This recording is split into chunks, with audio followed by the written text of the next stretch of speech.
The soft hum of jazz music played in the background as Marcus Bennett stepped into the opulent hotel lobby. The chandeliers sparkled like a sea of stars, casting a warm glow on the marble floors. Every detail in the room spoke of luxury: polished wood paneling, fresh floral arrangements, and a concierge desk staffed by smiling, well-dressed attendants. Marcus adjusted the cuff of his tailored suit and walked confidently toward the reception desk, his polished shoes clicking against the floor with purpose. He wasn't just here to stay, he was here to make an impression. After all, success looked good on him, and he carried it like a badge of honor. But as he approached, Marcus couldn't help but notice the subtle change in atmosphere. Conversations hushed, eyes darted toward him with subtle curiosity, and the once welcoming smiles of the staff shifted into something colder. Still, Marcus wasn't new to this. He had faced moments like this before, moments where his presence alone seemed to challenge preconceived notions. He kept his head high and his expression calm as he greeted the receptionist. "Good evening," Marcus said, his deep, confident voice cutting through the tension. "I have a reservation, Marcus Bennett." The receptionist hesitated for a moment, her fingers hovering over the keyboard. Her once plastered smile faltered before she quickly masked it. "Just a moment, Mr. Bennett," she said, her tone overly polite, but laced with something Marcus couldn't quite place. She tapped at the keyboard, her eyes scanning the screen, and then looked up at him with an apologetic expression. "I'm sorry, but it seems there's been a mix-up with your reservation." Marcus raised an eyebrow. "A mix-up?" he repeated, his tone calm but firm. "I confirmed it just yesterday. Could you check again?"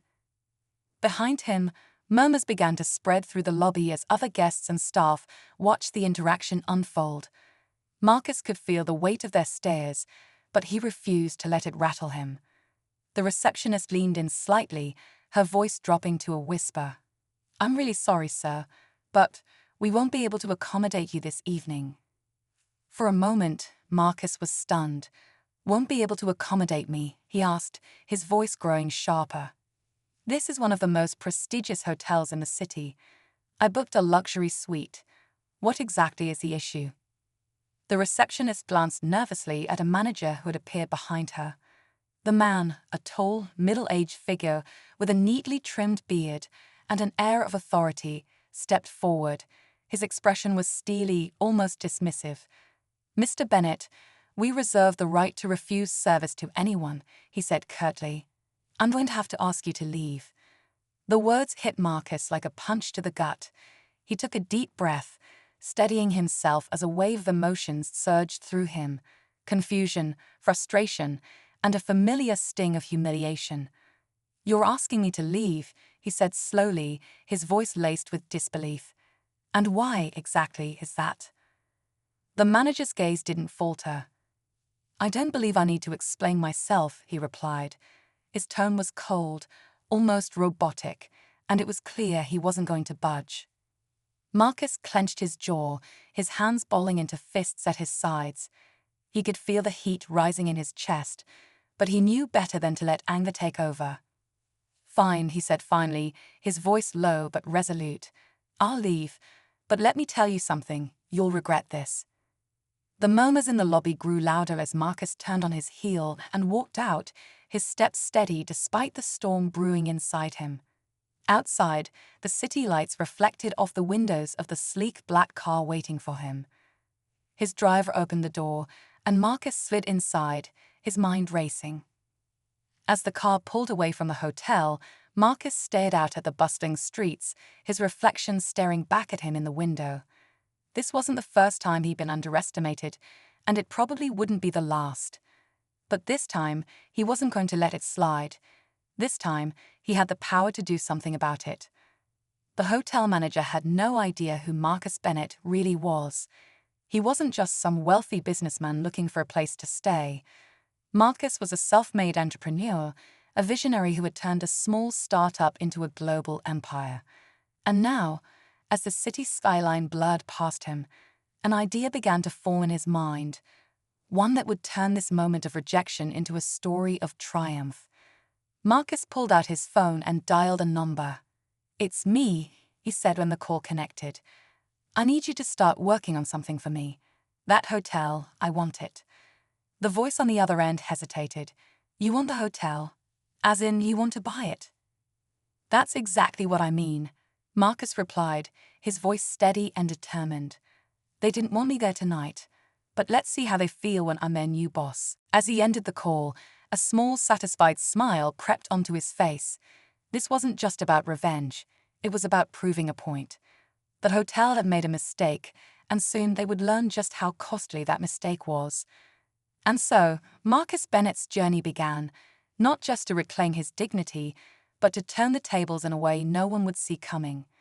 But little did he know, the road ahead would be filled with unexpected challenges, alliances, and revelations that would change everything. The car cruised through the vibrant streets of the city, Marcus silently replaying the events at the hotel in his mind. He had encountered many hurdles on his way to success, but this one stung in a way he hadn't anticipated. It wasn't just about the refusal, it was the weight of judgment that came with it, the kind that followed him no matter how far he climbed. He tightened his grip on his phone, his mind racing with plans. "Are you all right, sir?" his driver asked, glancing at him through the rearview mirror. Marcus exhaled, forcing himself to relax. "I'm fine, Leonard," he said, offering a small, reassuring smile. "Just some business to take care of." Leonard nodded but didn't press further.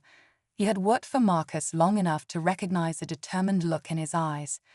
Whatever had happened tonight, Marcus wasn't going to let it slide. As the car turned onto a quieter street, Marcus's thoughts shifted. He wasn't one to dwell on setbacks for long. His upbringing had taught him to adapt, to persevere. Growing up in a modest neighborhood on the outskirts of the city, Marcus had learned early on that the world didn't hand out favors. His parents, hardworking and proud, had instilled in him the value of grit and ambition. His mother always said, "If they close a door on you, build your own house with as many doors as you like." Those words echoed in his mind now, fueling the fire inside him. He thought back to the early days of his career when he had nothing but an idea and a relentless drive to succeed. He had poured every ounce of himself into his first business, working long nights and navigating countless rejections. People doubted him then too, but he proved them wrong. Over the years, his empire grew, encompassing tech, real estate, and hospitality. Success wasn't just about money to Marcus. It was about creating opportunities, about breaking down barriers for people like him. But tonight, it felt personal. The hotel wasn't just any building. It was an emblem of the exclusivity and elitism he had fought against his whole life. To be turned away so dismissively felt like a challenge, and Marcus was never one to back down from a challenge. The car pulled into the driveway of his sleek penthouse, a towering glass structure that overlooked the city. Marcus stepped out, the night air cool against his skin. As he entered his home, he was greeted by the warm glow of the city lights streaming through the floor-to-ceiling windows. The space was immaculate, a reflection of his meticulous nature. But tonight, the luxury of his surroundings did little to ease his mind. He headed straight to his office, a minimalist space adorned with awards, books, and framed photographs of moments that defined his journey. Among them was a photo of his parents on the day he bought them their dream home. It was a reminder of why he worked so hard, why he refused to let obstacles stop him. Marcus sat down at his desk and opened his laptop. His fingers hovered over the keyboard as he considered his next move. He needed more information about the hotel, about its owners and management. This wasn't just about buying the property. It was about understanding the people behind the decision to turn him away. He wanted to know their motivations, their weaknesses. After a few hours of research, Marcus discovered that the hotel was part of a chain owned by a large corporation, but the specific property was managed independently by a local team. The manager, Thomas Greaves, had been with the hotel for over a decade and had a reputation for running a tight ship. But Marcus wasn't interested in accolades. He wanted to understand the culture, the biases that allowed someone like him to be dismissed so easily. He leaned back in his chair, his mind churning. It wasn't enough to buy the hotel. He needed to send a message. He needed to show them, and the world, that no one should ever be judged by their appearance, no matter how expensive their suit or how confident their demeanor. This wasn't just about Marcus anymore. It was about changing a narrative that had existed for far too long. The next morning, Marcus was up early, his energy renewed. He placed a call to Olivia, his trusted advisor and one of the sharpest minds in his company. If anyone could help him execute his vision, it was her. "Marcus," Olivia said as she picked up, her voice brisk and professional. "What's going on? You don't usually call this early." "I need your help," Marcus said, cutting straight to the point. "I want to acquire the Belmont Hotel." There was a pause on the other end. "The Belmont, that's an odd choice. It's a nice property, sure, but not exactly in our portfolio's usual league. What's the story?" Marcus hesitated for a moment, debating how much to share, but he trusted Olivia implicitly. "Let's just say they didn't treat me well last night. I was turned away without a valid reason, and I want to make things right." Olivia's tone softened. "Marcus, I can hear it in your voice. This is personal, isn't it?" "It is," he admitted, "but it's also an opportunity. I want to show people that things can change, that no one should have to deal with what I dealt with." Olivia didn't hesitate. "All right, I'll get the team on it. We'll start with an evaluation of the property and its market value. But if you're serious about this, you'll need to be prepared. It's going to take more than money to make this work." "I'm ready," Marcus said firmly. "Just tell me what we need to do." After the call ended, Marcus felt a surge of determination. He wasn't just buying a hotel. He was laying the groundwork for something bigger. This wasn't about revenge. It was about rewriting the rules. Over the next few days, Marcus threw himself into the project. He met with his legal and financial teams, analyzed the property's performance, and developed a strategy for the acquisition. Meanwhile, he couldn't shake the memory of the manager's dismissive tone or the way the receptionist had avoided his gaze. It wasn't just about him. How many others had been turned away, made to feel like they didn't belong?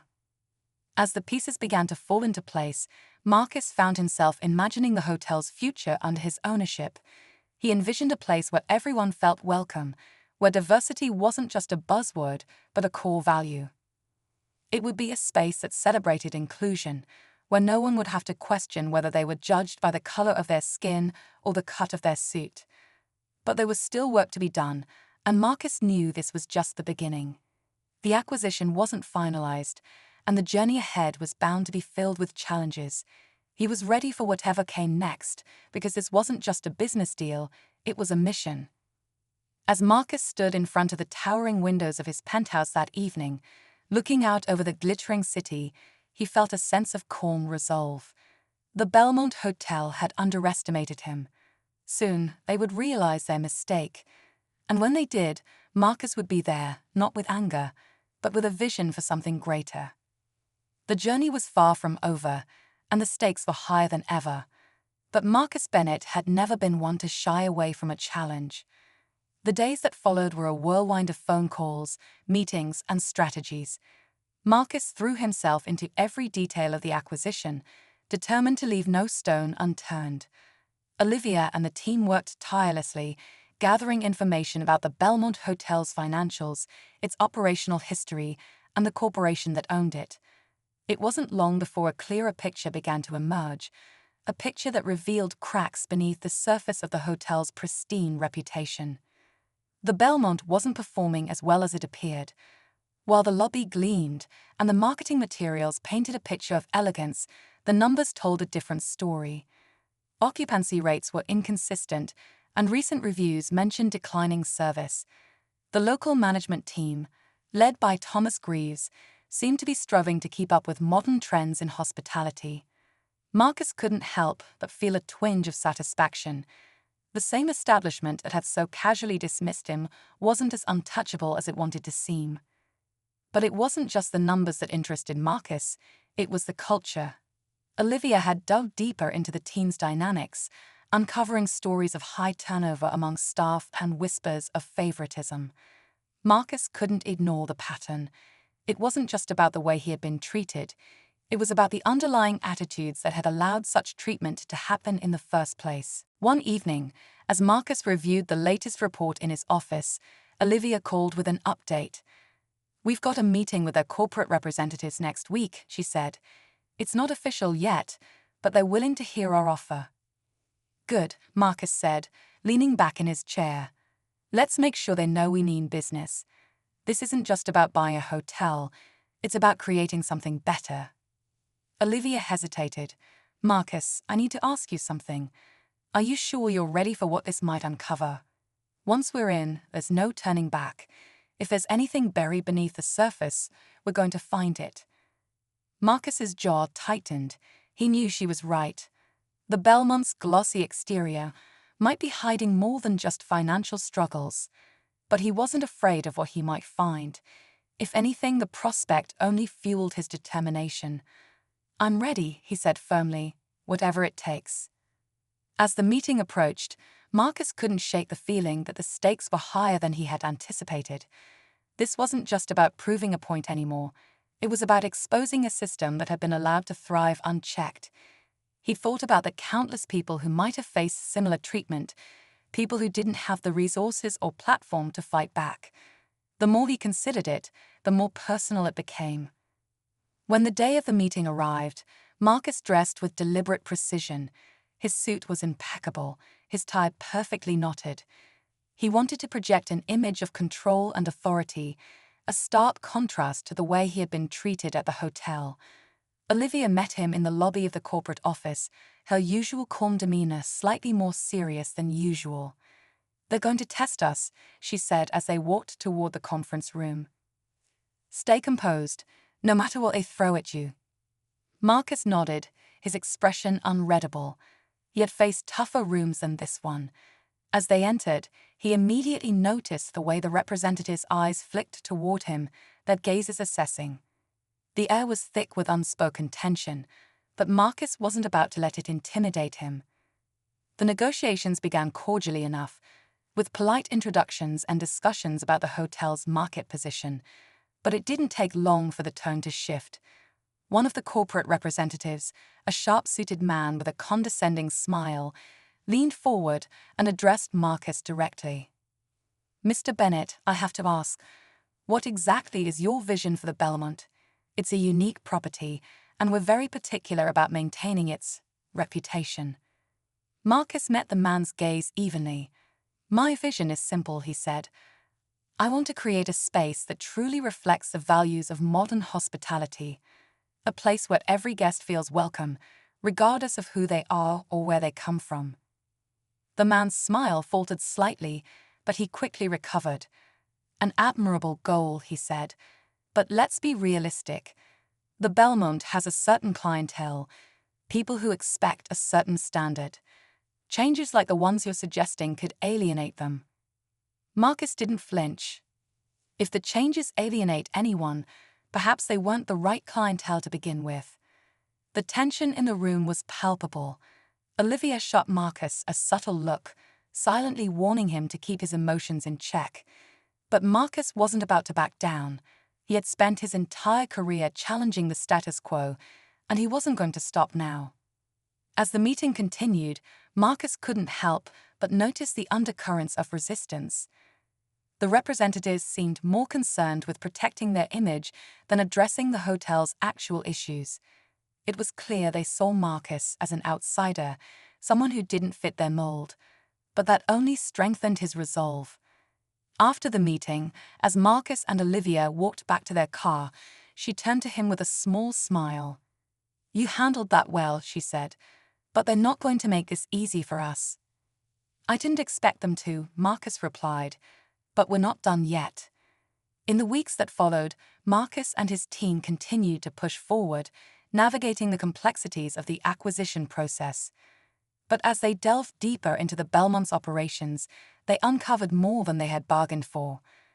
Whispers of discriminatory hiring practices, favoritism, and even complaints from former employees began to surface.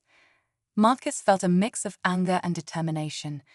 This wasn't just a business deal anymore, it was a fight for something bigger. At the same time, Marcus found himself reflecting on his own journey. He thought about the people who had supported him along the way, the mentors who had believed in him, the friends who had stood by him during tough times. He realized that this fight wasn't just for him, it was for everyone who had ever been made to feel like they didn't belong. But as the conflict deepened, so did the challenges. Marcus knew that taking on the Belmont wasn't going to be easy. The resistance from the corporate team was only the beginning. There were still battles to be fought, alliances to be forged, and truths to be uncovered. And through it all, Marcus was determined to stay true to his vision. As he stood in his office one evening, looking out at the city lights, he felt a quiet resolve settle over him. The journey was far from over, and the challenges ahead were daunting. But Marcus Bennett had never been one to shy away from a fight. This was about more than a hotel. It was about changing the narrative, one step at a time. The atmosphere around Marcus grew heavier as the acquisition process reached its final stages. Each day brought new obstacles, and while his team remained steadfast, Marcus could feel the weight of what they were up against. The corporate representatives from Belmont's parent company weren't just defensive, they were actively trying to stall. Their tactics ranged from vague legalities to last-minute contract amendments designed to throw Marcus off balance. But Marcus had come too far to be deterred by red tape. Behind the scenes, Olivia had uncovered more unsettling details. Former employees were beginning to reach out, emboldened by rumors of Marcus's potential ownership. Their stories painted a picture of a toxic work environment, favoritism, unfair treatment, and quiet removals of staff who dared to speak up. Some accounts were gut-wrenching, and Marcus couldn't shake the parallels between their experiences and his own. It wasn't just a coincidence, it was systemic. The revelations only added fuel to Marcus's fire, but they also brought new challenges. The more he learned, the more complicated the situation became. Taking over the hotel wouldn't just mean revamping its operations, it would mean rebuilding its culture from the ground up. And that, Marcus knew, would be the hardest fight of all. One evening, as Marcus sat in his office poring over the latest legal documents, his phone buzzed. It was Olivia. Her voice, usually calm and measured, held an edge of urgency. "Marcus, I think you need to see this. I'm sending you a file." A few moments later, his email pinged. Marcus opened the attachment, and his screen filled with scanned copies of internal memos from Belmont's management team. The documents detailed discussions about maintaining exclusivity and preserving the brand's image. But what stood out most were the veiled references to avoiding certain demographics in marketing strategies and hiring practices. Marcus's stomach turned as he read. It wasn't just unspoken bias, it was deliberate. "Where did you get this?" Marcus asked, his voice low. "A former employee," Olivia said. "They've been holding on to this for years, afraid of retaliation.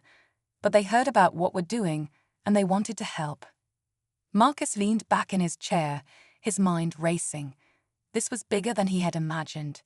If these documents were authentic, and Olivia wouldn't have brought them to him unless she was sure, they could expose a pattern of discrimination that went far beyond his personal experience. "Do you think they'll fight us harder if they know we have this?" Marcus asked. "Without a doubt," Olivia replied, "but it also gives us leverage. If they try to shut us down, we have the truth on our side." For a moment, Marcus felt the weight of the decision before him. This wasn't just about acquiring a hotel anymore. It was about exposing a culture that allowed prejudice to thrive in the shadows. But doing so would come with risks, not just for him, but for everyone involved. He thought of the former employee who had taken the risk to come forward, and the others who might find the courage to do the same. "We move forward," Marcus said finally. "We don't back down."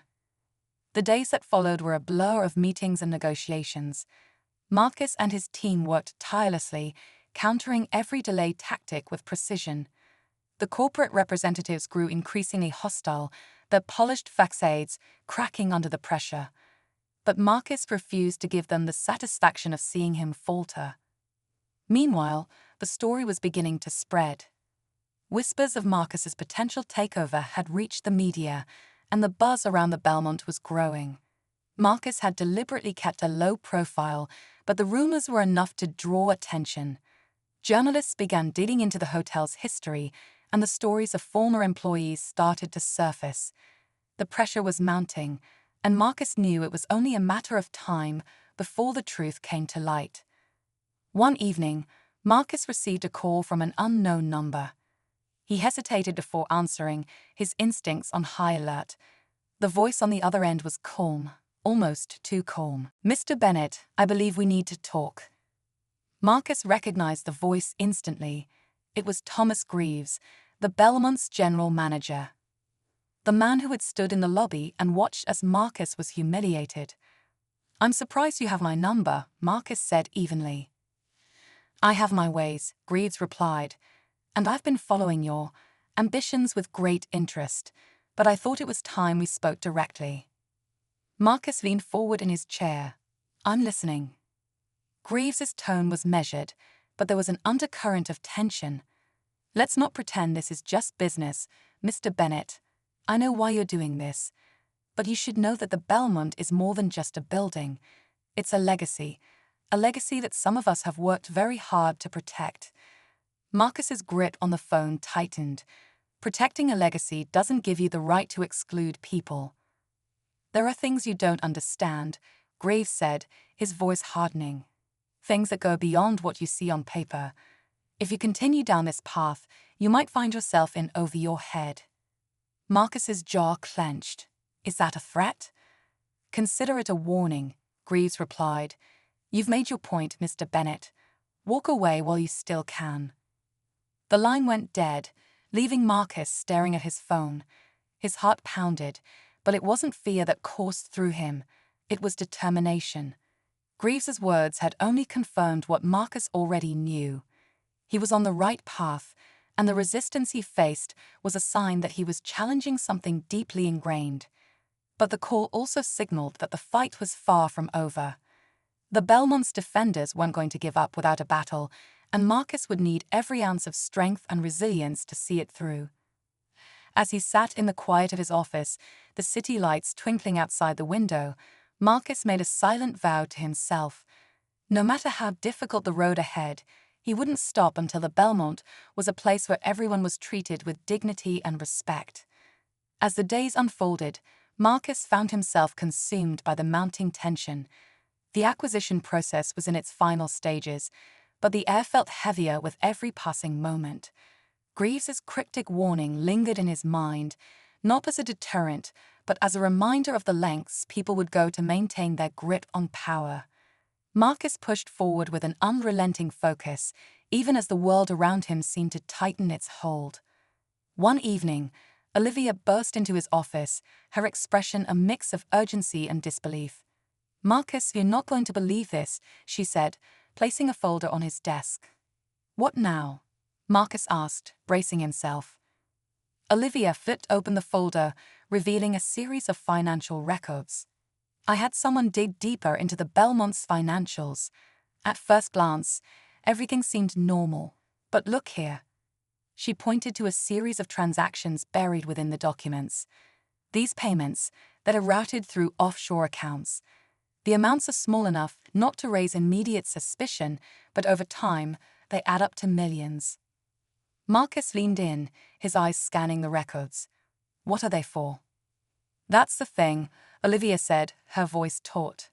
"There's no clear explanation, but the timing lines up with certain incidents. Complaints that were quietly settled, employees who disappeared without a trace, and even a few lawsuits that never saw the light of day." Marcus's jaw tightened. "They're covering something up." Olivia nodded, "And it gets worse. One of the accounts is linked to Greaves." The revelation hit Marcus like a ton of bricks. Greaves wasn't just a figurehead upholding the Belmont's toxic culture. He was actively profiting from it. The man who had looked him in the eye and dismissed him as if he were nothing was using his position to protect his own interests. "This isn't just about discrimination," Marcus said, his voice low. "This is corruption." Olivia hesitated. There's more. One of the former employees who came forward, the one who provided those internal memos. They've gone missing. Marcus stared at her, his mind racing. Missing? What do you mean? No one can reach them, Olivia said. Their phone is off, and their apartment is empty. It's like they vanished overnight. A cold chill ran down Marcus's spine. He had expected resistance, even threats, but this was something else entirely. If Greaves and his associates were willing to go this far, it meant they saw Marcus as a real threat, one they couldn't afford to ignore. We need to be careful, Olivia said, her tone brave. This isn't just a corporate battle anymore. These people are playing dirty. Marcus nodded, the weight of her words sinking in. He had known from the start that this fight wouldn't be easy, but the stakes were higher than he had ever imagined. The Belmont wasn't just a symbol of exclusion. It was a fortress built on secrets, and those secrets were guarded by people who would stop at nothing to keep them buried. Later that night, as Marcus sat alone in his office, he couldn't shake the feeling that he was being watched. The shadows in the room seemed deeper, the silence more oppressive. He checked the locks on the doors and windows, his mind replaying Greaves' warning. Suddenly, his phone buzzed, breaking the stillness. It was a text message from an unknown number. "Stop digging, or you'll regret it." Marcus's breath caught in his throat. The message was clear, but instead of fear, it ignited a spark of defiance within him. He had come too far to back down now. If anything, the threats only confirmed that he was on the right track. The next day, Marcus called a meeting with his team. Olivia, James, and the others gathered in the conference room, their faces a mix of determination and concern. "We're up against more than we thought," Marcus began, "but that doesn't change our goal. If anything, it makes it more important." He laid out the financial records Olivia had uncovered, along with a text message he had received. The room fell silent as the gravity of the situation sank in. "We need to be smart about this," Marcus said. "They're trying to intimidate us, but we're not going to let them win. Olivia, keep digging into those accounts.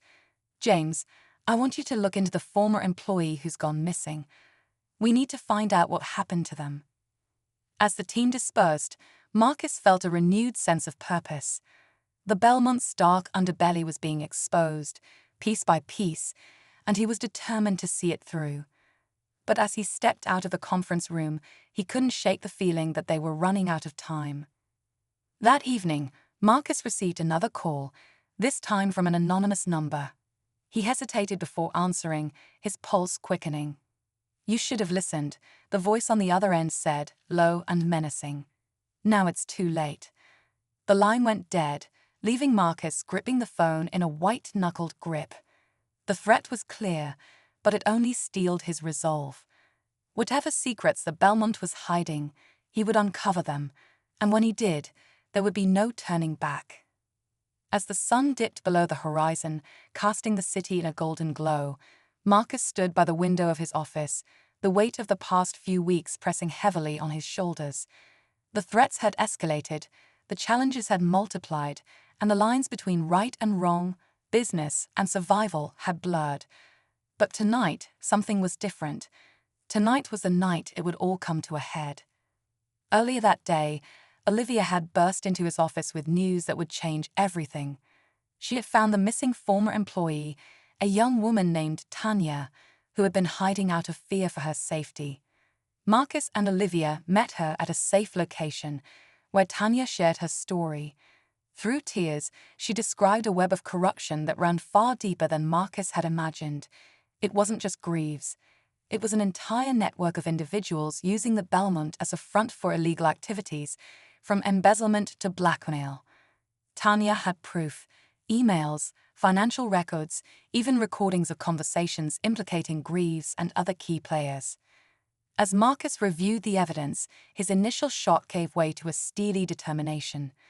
This wasn't just about reclaiming his dignity or changing the Belmont's culture.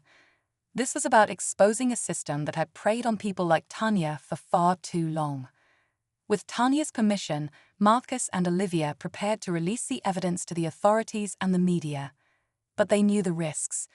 Once this information went public, there would be no going back. That evening, Marcus arrived at the Belmont one last time, flanked by Olivia and a few trusted members of his team. The acquisition had gone through earlier that day, but there was still one final meeting with the Belmont's leadership team, including Greaves. Marcus could have sent someone in his place, but he wanted to face Greaves directly. He wanted to see the look on the man's face when he realized the game was over. As Marcus entered the grand lobby, the same space where he had once been humiliated, a wave of emotions washed over him. The opulence of the Belmont had lost its luster, its gleaming chandeliers and polished floors now symbols of everything he had fought against. But tonight it was his. Every inch of this building, every thread of its legacy, now belonged to him. Greaves was already waiting in the boardroom, his usual smug demeanor replaced by a thinly veiled hostility. The other executives looked uneasy, their eyes darting nervously as Marcus and his team took their seats. Greaves opened his mouth to speak, but Marcus held up a hand, cutting him off. "I'll make this brief," Marcus said, his voice calm but firm.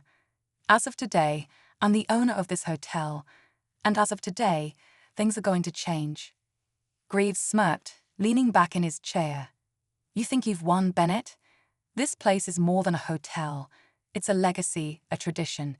You can't just waltz in here and—" Marcus slid a folder across the table, the weight of its contents silencing Greaves mid-sentence. "This is everything we've uncovered," Marcus said. "The offshore accounts, the settlements, the cover-ups. And Tanya, she's ready to testify." Greaves's face paled as he flipped through the documents. The other executives exchanged panicked glances, realizing the depth of the situation. Marcus leaned forward, his gaze locked on Greaves. "You spent years using this place to line your pockets and ruin lives," Marcus continued. "But it's over. I've already sent copies of this to the authorities. By tomorrow morning, the world will know the truth." For a moment, the room was silent, the weight of Marcus's words hanging heavy in the air. Then Greaves did something unexpected. He laughed. It wasn't a laugh of amusement, but of desperation, the sound of a man who knew he had lost but refused to admit defeat. "You think this will end with me?" Greaves said, his voice sharp. "You're naive, Bennett. The people I work with, they won't let this slide. You've opened a door you can't close."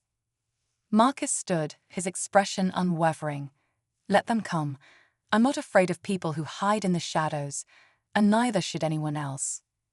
As Marcus and his team left the boardroom, Olivia turned to him, a flicker of concern in her eyes. "Do you think he's bluffing?" she asked. Marcus paused, considering her question. "Maybe," he said, "but it doesn't matter. The truth is out, and they can't stop it now." The next morning, the story broke. News outlets ran headline after headline about the Belmont scandal, exposing the corruption and misconduct that had been hidden for so long. Marcus's name was at the center of it all, not as a victim, but as a man who had stood up and fought back. But just as Marcus began to feel a sense of closure, a new twist emerged. An anonymous whistleblower came forward with even more damning evidence, not just against the Belmont, but against other hotels in the chain. It seemed the corruption extended far beyond what Marcus had uncovered. The revelation was both a victory and a reminder that the fight was far from over. As Marcus stood in the lobby of the Belmont, watching guests check in and employees move about with a renewed sense of purpose, he felt a surge of hope. The road ahead would be long, but for the first time in years, it felt like the beginning of something new. And though he couldn't predict what the future held, one thing was certain: he wasn't done fighting. Not by a long shot. In the weeks that followed, the fallout from the Belmont scandal rippled far and wide. The hotel's tarnished reputation sent shockwaves through the industry, and the corrupt network Marcus had exposed was dismantled piece by piece. Authorities moved quickly, arresting Greaves and several others implicated in the scheme. News outlets covered the story relentlessly, labeling it one of the biggest corporate scandals of the decade. For Marcus, the days were a whirlwind of press conferences, meetings, and interviews. He had become more than just the new owner of the Belmont. He was now a symbol of perseverance and justice, a man who had stood up to an oppressive system and won. Yet, beneath the public praise and accolades, Marcus remained focused on what truly mattered, ensuring the Belmont became a place that stood for dignity, equality, and excellence. One of his first acts as owner was meeting with the staff. He gathered them in the same grand ballroom where so many of them had endured years of mistreatment and neglect. As he stood before them, Marcus felt the weight of their expectations. They weren't just looking to him as their employer, they were looking to him as their leader. "I won't pretend that I can fix everything overnight," Marcus said, his voice steady. "But I promise you this, the Belmont will be a place where everyone is treated with respect, where hard work is recognized, and where no one is made to feel less than they are. This is our hotel now, and together, we'll build something we can all be proud of." The room erupted in applause, and for the first time in years, there was a sense of hope among the staff. Marcus wasted no time implementing changes. He introduced new policies to ensure fair treatment, launched diversity and inclusion initiatives, and established a fund to support employees in times of need. He also made sure to honor those who had been brave enough to come forward during a scandal, like Tanya, who he hired as a consultant to help improve the workplace culture. Despite the progress, the journey wasn't without its challenges. The Belmont's reputation had taken a severe hit, and attracting guests proved difficult in the beginning. But Marcus refused to give up. He and his team launched a rebranding campaign, emphasizing the hotel's commitment to integrity and excellence. They reached out to community organizations, hosted charity events, and partnered with local businesses to rebuild trust. Slowly but surely, the Belmont began to transform. Guests returned, drawn by the hotel's renewed sense of purpose and its unwavering commitment to quality.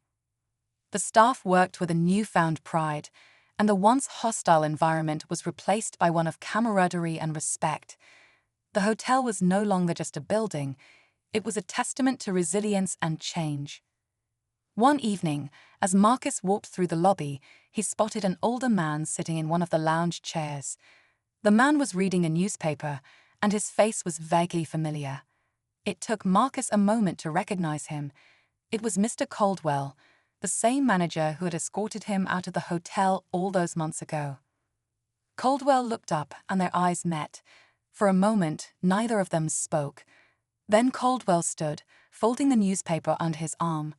"Mr. Bennett," he said, his tone measured, "I wasn't sure you'd want to see me here."